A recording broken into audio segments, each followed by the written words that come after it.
And I came here in '71 and have been here ever since.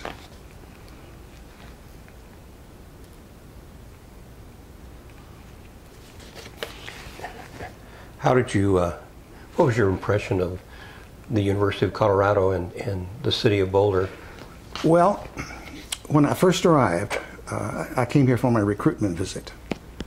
And as part of a two-day recruitment visit, one of the things that you do, the most important thing that you do, is you present your research, a colloquium. And so, of course, I was prepared for that.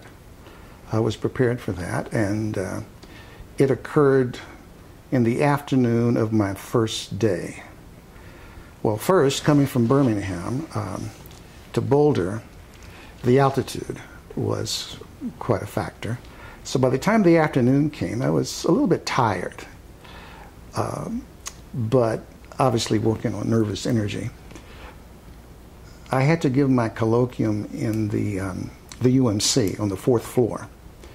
So we went from the psychology building to the UMC, and the elevator wasn't working. So we walked 4 flights up to where the colloquium was going to be presented. I had just started talking or presenting my research. I was maybe about 5 minutes into it, and the alarm went off. So we had to evacuate the building. So we walked downstairs because the elevator still wasn't working, and there had been a threat of a bomb. So we all went outside in front of the University Memorial Center, waited for about 20 minutes until it was cleared. Then we walked up again, 4 flights.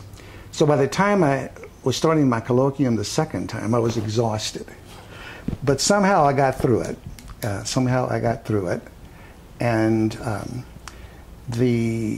the next day, I met a lot of the Chicano students. It was a time, even though I was going to be in the psychology department, I had asked if I could meet some of the students, some of the Chicano students. And at that time, there was a professor here who had very much the same name that I have, except that rather than Al Ramirez, his name was Sal Ramirez. And he was the director of the Mexican American Studies program. It was a program at the time. So we met, and I talked with the students, and right away I saw that energy.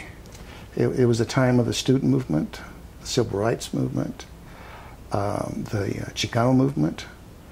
All these things were going on. The whole aspect of Vietnam. So there was a lot of energy on campus, a lot of energy, and very different from the kind of environment at the University of Alabama in Birmingham at the time. And I found that very compelling, very energizing. So I went back to Birmingham and waited on the decision of the psychology department. And sure enough, several days later, I received an invitation to join the faculty. And I did. And one of the first things that I asked the department to do was to help me or give me support to create a course, and that I called Social Psychology of the Mexican American, a cross-listed course between Mexican American Studies and the psychology department. And the first time I taught it, it was a large class. I had about maybe 60, 70 students.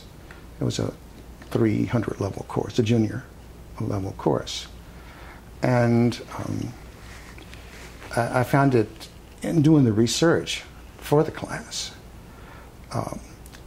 it really related to my research had dealt with issues of power and pluralism, and the way that these principles, dynamics play out in social systems, particularly in schools.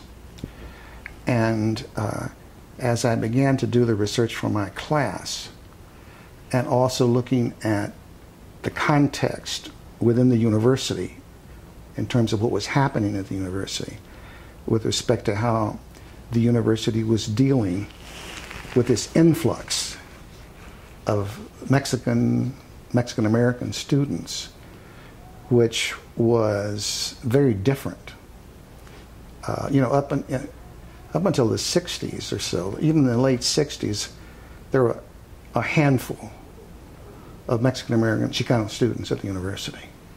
That all changed in the late 60s and the early 70s. And to a large extent, the university wasn't prepared to deal with that. And it dealt with it in some ways that created even greater conflict between the students, the university, and then ultimately, in the middle, the Chicano faculty. So these were all the dynamics that were playing a part of the early 70s at the University of Colorado at Boulder.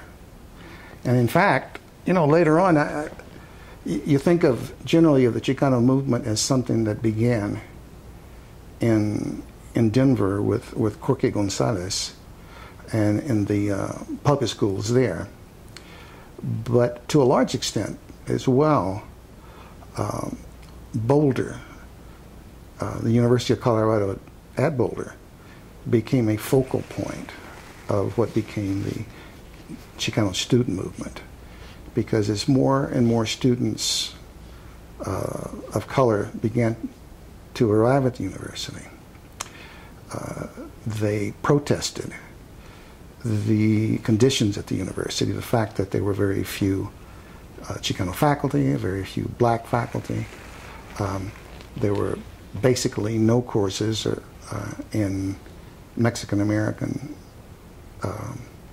history, and the same thing with black studies. So these were very emerging disciplines in the early 70s, and again, very non-traditional.